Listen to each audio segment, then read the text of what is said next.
8ാം ക്ലാസ്സിലൊക്കെ പഠിക്കുന്ന കാലത്ത് 10-250 റബ്ബർ മരം ടാപ്പ് ചെയ്തിട്ട് 5 കിലോമീറ്റർ നടന്നിട്ടാണ് ഞാൻ ഹൈസ്കൂളിലൊക്കെ പോയി പഠിച്ചിരുന്നത്.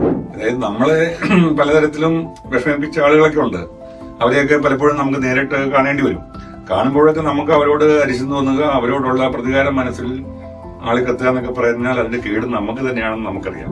ഒരു പാർട്ടിയിൽ ചേർന്ന് കഴിഞ്ഞാൽ എന്റെ ഒരു സ്വാതന്ത്ര്യത്തിന് അതൊരു വിഘാതമായിട്ട് വരും.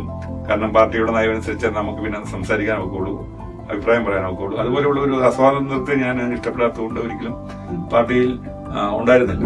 മാനസികമായ ഒരു അടിമ ജീവിതമാണ് നമ്മൾ നയിക്കുന്നത്.